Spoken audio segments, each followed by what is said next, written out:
श्री गुरुवे नमः। अष्टावक्र गीता आज 12वां प्रकरण आरंभ करेंगे। इसका विषय है अपने स्वभाव को प्राप्त हो जाना ही परम स्थिति है। क्या बताया?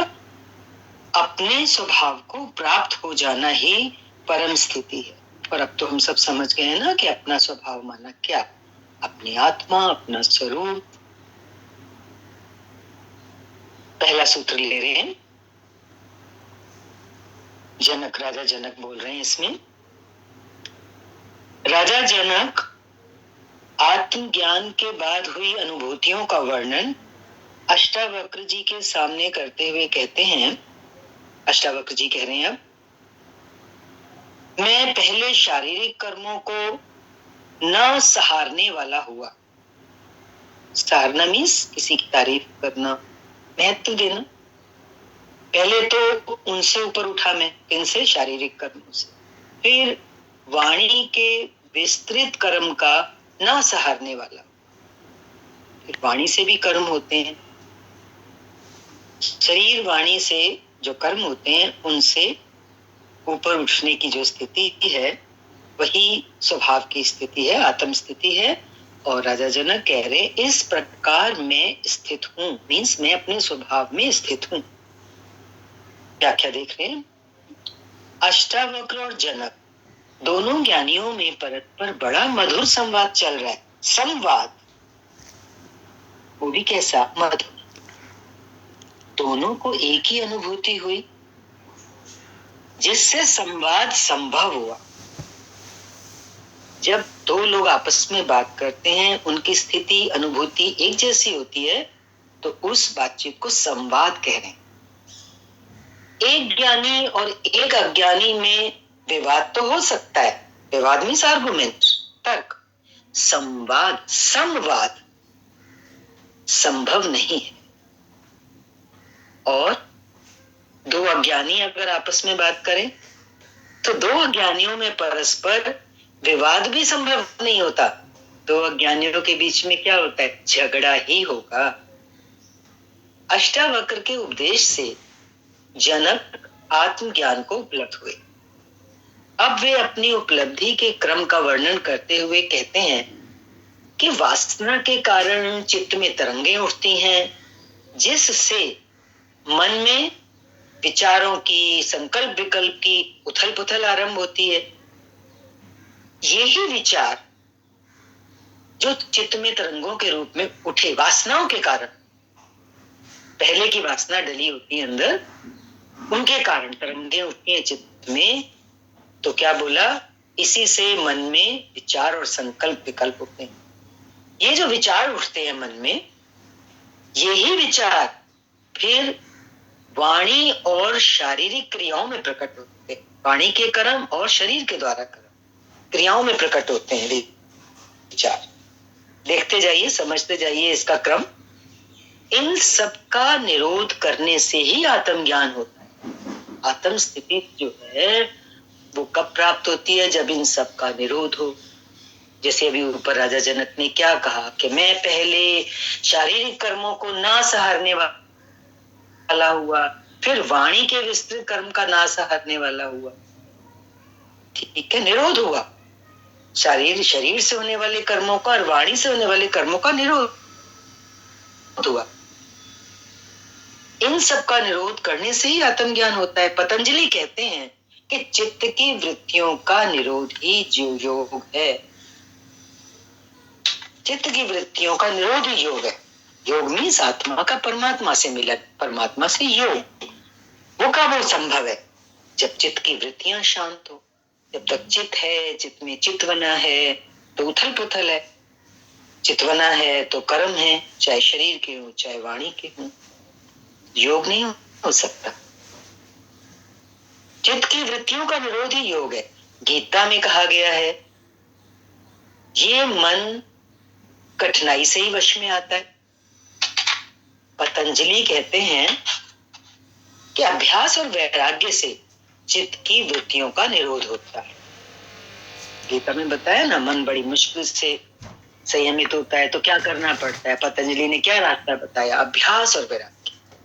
बार बार बार बार कहते हैं ना कि कुएं में जो बाल्टी डालते हैं तो जिस जगह से रस्सी जाती है, जो बाल्टी को बंधी होती है, वो पत्थर भी घिस जाता है।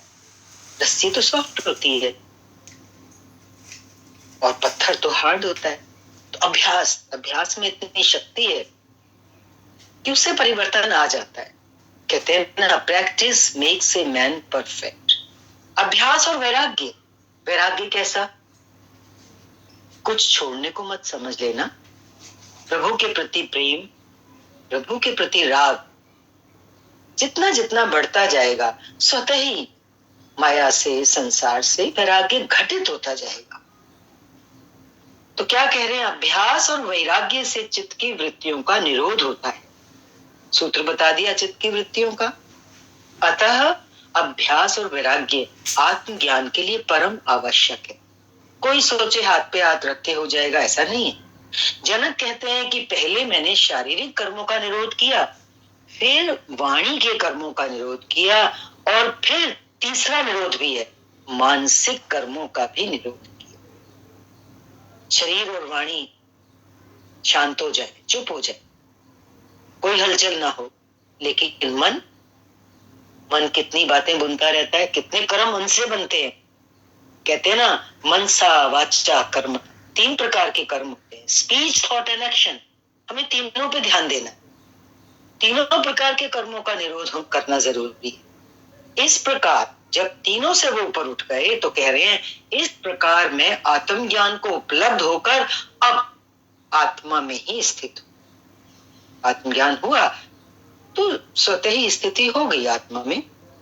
शरीर और इंद्रियों से जो कर्म किए जाते हैं, उनके साथ फल आकांक्षा या कहो आशा निराशा, लाभ हानि, सुख दुख और अनेक तरह की एक्सपेक्टेशंस, अपेक्षाएं जुड़ी रहती हैं। किन कर्मों के साथ? जो हम शरीर और इंद्रियों से करते हैं। इनसे क्या होता है? इससे मन में विक्षेप उत्पन्न होते हैं। अब इनके लिए, इनके निरोध के लिए जप, तप, यज्ञ, आसन, हठ योग आदि शारीरिक कर्मों को करते हैं लोग। उससे क्या होता है?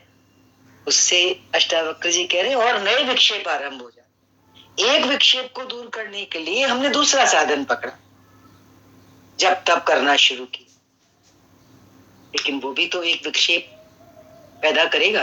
कुछ करेंगे, कुछ किया ना उसमें, तो कोई भी क्रिया करी तो वो तो विक्षेप करेगी, नेचुरल है।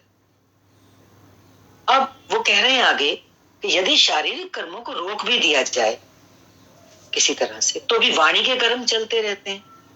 जैसे कुछ लोग भजन कीर्तन करते हैं, मंत्र का उच्चारण करते रहते हैं, या प्रवचन करने की वासना हो जाती है, उपदेश देने की वासना, कुछ अखंड पाठ करते हैं आदि, कुछ ना कुछ ये वाणी के कर्म चलते ही रहते हैं।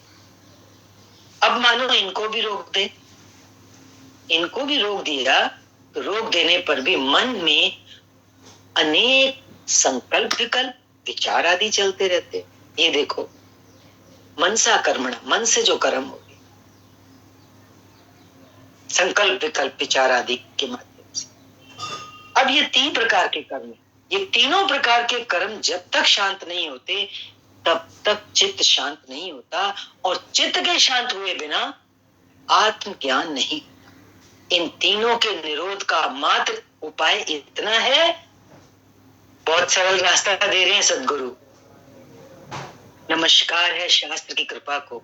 वो कह रहे हैं तीनों के निरोध का मात्र उपाय इतना है कि इनके प्रति उपेक्षा रखना। इग्नोर करो, ध्यान ही मत दो, साक्षी हो जाओ। क्योंकि कर्म को तुम रोकने का प्रयत्न करोगे, तो कोई कर्म करके रोकने का प्रयत्न करोगे तो वो तो नया कर्म शुरू हो जाएगा। जैसे कह रहे हैं आगे, कर्म से कर्म को रोकने के प्रयत्न में नए कर्म उत्पन्न हो जाते हैं। इसलिए वो कह रहे हैं उपेक्षा करना, उदासीन होना, उदासीन में न्यूट्रल रहना, या कह सकते हैं दृष्टा होना। कुछ भी जीवन में घट रहा है, कोई कर्म हो रहा है, तो आप उसके दृष्टा हो जाएं, साक्षी हो जाएं। शरीर, मन और वाणी के कर्म अपने आप होते हैं, स्वभाव से होते हैं। नींद और बेहोशी में भी शरीर का कार्य बंद नहीं होता, स्वप्न में भी मन का कार्य चलता रहता है, शरीर भी अपने आप चलता है, सारी क्रियाएं प्राकृतिक हैं। अब देखो, रात को सोते हैं तो मन अपना कार्य करता है, स्वप्न आता है तो सुबह उठते हैं तो क्या करते हैं? उपेक्षा ही तो करते हैं। ये सपना देखा, अरे सपना था ना, छोड़, बात ही नहीं करते। इसी तरह से शरीर की भी तो क्रियाएं हैं, वो सब प्राकृतिक हैं। सब शरीर का काम अपने आप चलता रहता है, इसमें इन्वॉल्व क्या होना? उपेक्षा ही सबसे अच्छा रास्ता है। इसी प्रकार मन एवं वाणी की क्रियाएं भी स्वभाव से होती है। जैसे शरीर की क्रियाएं बोल रहे हैं ना प्राकृतिक है, ऐसे मन और वाणी की भी नेचुरल है। रोकने के प्रयत्न से ये ज्यादा उग्र रूप से चलने लगी। जबरदस्ती मौन का अभ्यास करो तो वो आदमी 2 घंटे तो मौन करेगा, 2 घंटे के बाद जरूरत से ज्यादा ही बोले, क्योंकि वो जबरदस्ती किया। तो जो कुछ बोलो उसके क्या हो जाओ, साक्षी हो जाओ कि मैं थोड़ी हूँ बोलने लगा, तो धीरे धीरे अपने आप ऐसी स्थिति हो जाएगी शांत। ये अंदर की बात है। अतः अपने को इन सब से अलग करके दृष्टा रूप होकर साक्षी भाव से देखने से इनका निरोध हो जाता है। ये सूत्र याद रखने योग्य। हमें निरोध करना है ना, मन, वचन और शरीर से जो कर्म हो रहे हैं उनका निरोध। ऐसे करने बैठेगा इंसान, निरोध तो नहीं कर पाएगा जन्मों में भी। क्या कह रहे हैं? अपने को इन सब से अलग करके तीनों प्रकार के कर्मों का दृष्टा रूप होकर साक्षी भाव से देखने से इनका निरोध हो जाता है, जिससे इनसे मुक्त हो सकता है इंसान। तो और सारांश में अगर हम समझें, ज्यादा शब्दों को हटाइए, इसका और एसेंस क्या है इस थॉट का? अपने को कर्तापन से हटा लेना ही मार्ग है। मार्ग कौन सा मार्ग? आत्मानुभूति का मार्ग, आत्मस्थिति का मार्ग। कर्तापन का भाव हट जाए। बहुत सुंदर बात। कर्तापन से हटा लिया अगर, तो वो कह रहे हैं इसी से चित्त स्थिर व शांत हो सकता है। और बहुत बड़ी बात कह रहे हैं इसके, यदि ये स्थिति आ जाए तो वो कह रहे हैं यही वीतरागता है। वीतराग, बड़े बड़े महापुरुषों के लिए वीतराग शब्द यूज होता है। जैसे मित्र शत्रु, प्रशंसा निंदा, त्याग ग्रहण, राग विराग, सभी उपद्रव है। कुछ ना कुछ उसमें हलचल है, दोनों में ही रस है। चाहे त्याग हो चाहे ग्रहण हो। कुछ त्याग किया तो उसका भी तो रस लेता है इंसान। मैंने त्याग किया। मित्र में रस है तो क्या शत्रु में रस नहीं है? शत्रु ज्यादा याद आता है। दोनों में ही आसक्ति है। ग्रहण में आसक्ति है तो त्याग भी आसक्ति ही है। शत्रु, निंदा, विराग भी उल्टी आ सकती है। विराग, राग अगर आसक्ति है तो विराग भी आ सकती है। तो क्या बोला? इसलिए जनक कहते हैं कि मैं तीनों प्रकार के कर्मों का ना सहारने वाला हुआ। अब मैं इनको सत्ता ही नहीं देता, तीनों प्रकार के कर्म। क्योंकि कुछ भी करो, सीधी सीधी आसक्ति या उल्टी आसक्ति है ना, आसक्ति तो आसक्ति ही है। तो कह रहे हैं कि अब मैं ना सहारने वाला हुआ, मीन्स उपेक्षा की स्थिति मेरी बन गई है। मैं साक्षी हो गया हूं हर प्रकार के कर्म का। तो इस प्रकार अब मैं चैतन्य आत्मा में स्थित हूं। उन्होंने अपनी स्थिति बताई इस सूत्र में। जनक की बता रहे हैं सूत्र नंबर 2, अपनी स्थिति के बारे में ही अनुवाद देख लें।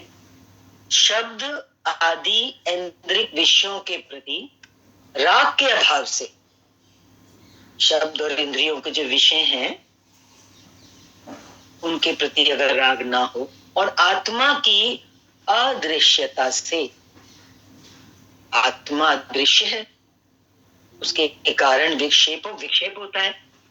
जिसका मन मुक्त होकर एकाग्र हो गया, उस विक्षेप से मन मुक्त हो गया और मन कैसा हो गया? फिर मन एकाग्र हो जाता है।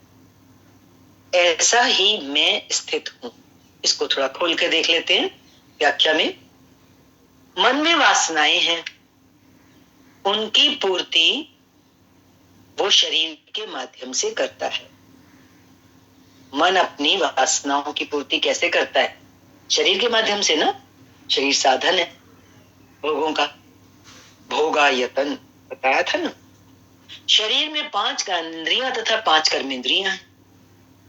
इन ज्ञानेंद्रियों के 5 विषय हैं, याद कर लीजिए। शब्द, स्पर्श, रूप, रस, गंध। जिनका इंद्रियों के माध्यम से सेवन करके मन तुष्ट होता है, संतुष्ट होता है, प्रसन्न होता है। इंद्रियों के माध्यम से करता है सेवन इन 5 विषयों का, शब्द, स्पर्श, रूप, रस, गंध का। और संतुष्टि किसको मिलती है? मन को। फिर होता क्या है? इससे राग पैदा हो जाता है। एक बार किसी विषय का भोग किया तो उसके प्रति अट्रैक्शन हो जाता है, अटैचमेंट हो जाता है, और फिर बार बार भोगने की इच्छा होती है। ये मन अपने आप में ही एक बहुत बड़ा उपद्रव है, उथल पुथल है। ये तो सभी जानते हैं, मन ही तो उथल पुथल की जड़ है, उपद्रव है। ये ना भोगने से शांत होता है, ना भोगों के त्याग से। ना भोगने से शांत होता है। जैसे भोग ली, कोई विषय भोग लिया तो दोबारा मांगेगा, और अगर त्याग करेगा, नहीं भोगता किसी विषय को, तो उसका स्मरण करेगा, तो अंदर ही अंदर और राग होगा उसके प्रति। शारीरिक भोग बंद करने पर वाणी के भोग चलते रहते हैं। अब अगर शरीर के स्तर पर हम कर्मों को बंद कर देते हैं, भोगों का भोग बंद कर देते हैं, तो मुख से, वाणी से कुछ कुछ बोलते रहते हैं, वो भी तो भोग ही है। वाणी का इस्तेमाल किया। अगर वाणी से भी हम ऊपर उठ जाते हैं तो कौन से भोग चलते हैं? मन से भोग करता है इंसान। हम किसी चीज को चाहते हैं, वो चीज हमें नहीं मिलती। हम चाहते हैं मेरा बहुत बड़ा बंगला हो, तो आंखें बंद करके कल्पना करते हैं ऐसा है, ऐसा ऐसा। वो कहते हैं ना, दिवास्पर स्वप्न, दिवास्पर स्वप्न, जागते हुए स्वप्न देखना, ये है मानसिक भोग। मन भोग और त्याग दोनों से ही अशांत बना रहता है। कोई ना सोचे कि मैं कुछ माया को त्याग दूं तो शांति मिल जाएगी। शास्त्र सावधान कर, गुरु रोज हाथ पकड़ के चलाते हैं, उसमें विक्षेप निरंतर चलते रहते हैं। त्याग करेंगे तो भी विक्षेप आएगा। याद आएगी ना वो चीज जो त्याग की होगी। जो चीज याद आई तो वो तो इसका मतलब अभी अंदर पड़ी है, बाहर से छोड़ी, तो विक्षेप होगा ना, आंतरिक विक्षेप। कारण क्या है? क्योंकि इसका मूल वासना है। बीज तो अंदर है वासना का। जब तक बीज का नाश नहीं होगा तो पौधा तो, वृक्ष तो निकलता ही रहेगा। कितनी भी उसकी टहनियां और पत्तियां और फूलों को तोड़ते काटते रहो, सुखाते रहो, विक्षेप चलता ही रहेगा। क्योंकि मूल में जो वासना है वो भीतर विद्यमान है, वो अंदर है। भीतर अगर वासना है तो उसके रहते भोग और त्याग दोनों ही व्यर्थ हो जाते हैं। जैसे बताया ना, बीज के रहने से। मन को शांत करने के लिए जो जप, तप, यज्ञ, कर्म कांड आदि किए जाते हैं, इनसे नए विक्षेप और पैदा हो जाते हैं। ये अनुभव की चीज है, करके देखना। अतः ये दोनों ही कर्म मन को इन विक्षेपों से मुक्त नहीं कर सकते।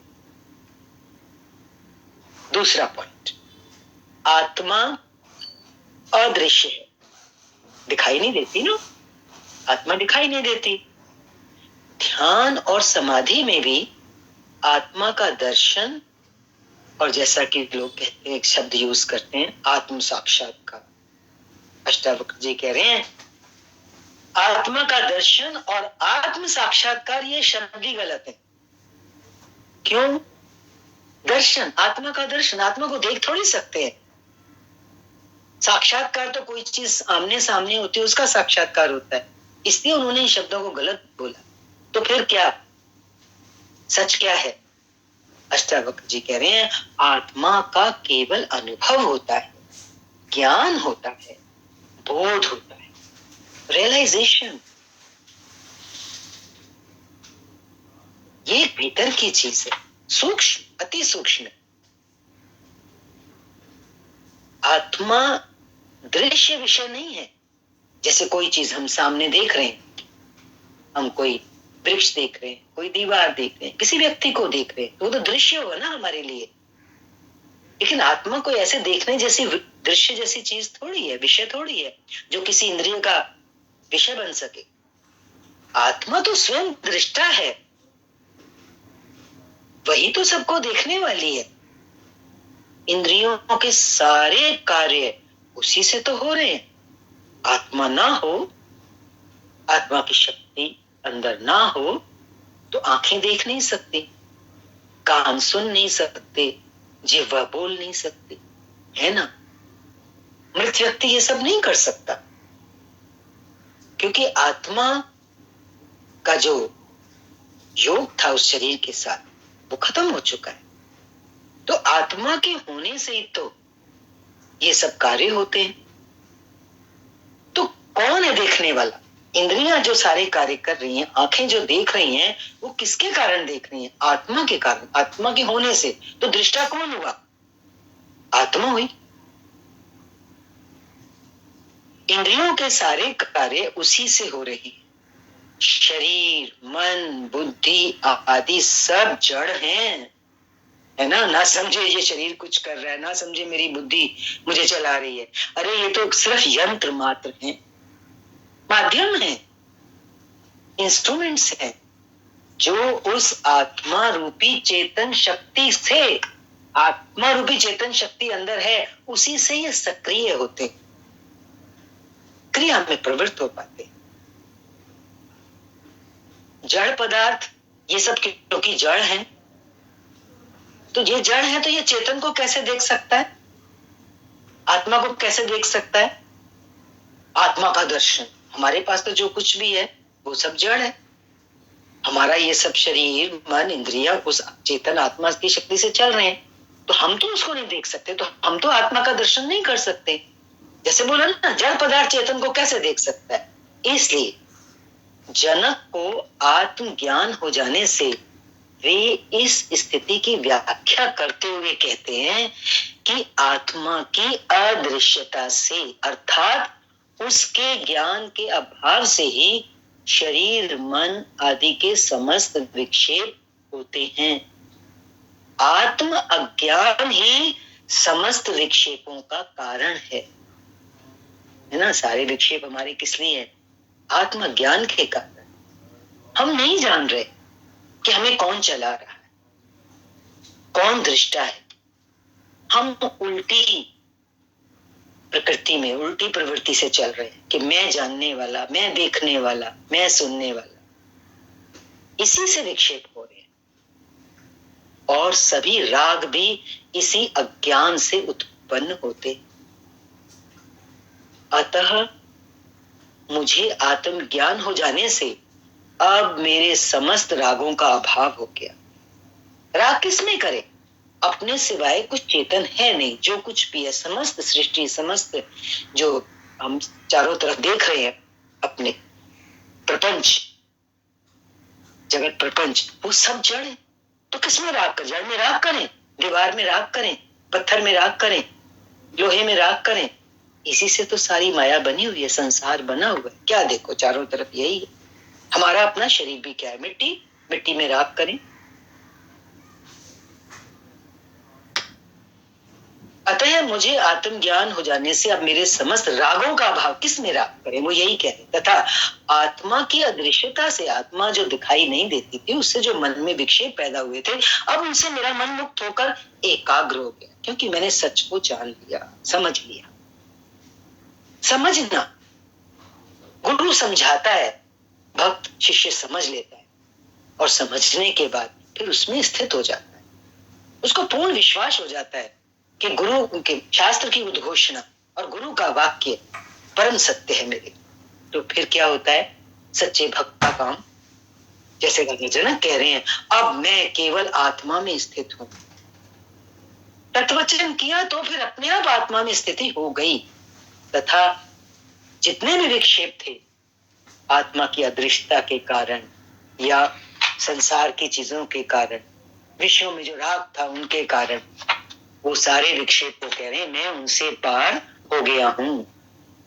ये आत्मज्ञानी की स्थिति है। शरीर और मन द्वारा किए गए कर्मों से आत्मा अस्पर्श रहती है। ये समझ लो, शरीर से जितने भी कर्म हो रहे हैं, मन से जितने भी कर्म हो रहे हैं, आत्मा कैसी रहती है? अस्पर्श रहती है। वो उसको स्पर्श नहीं करती, आत्मा कुछ नहीं करती, लेकिन आत्मा के होने से वो यंत्रवत काम करते हैं। जैसे पावर है तो पंखा चलता है, पावर ना हो तो पंखा नहीं चल सकता। और वो जो पावर है वो उस पंखे से अस्पर्श रहती है। इसी तरह से आत्मा भी शरीर और मन द्वारा किए गए कर्मों से अस्पर्श है।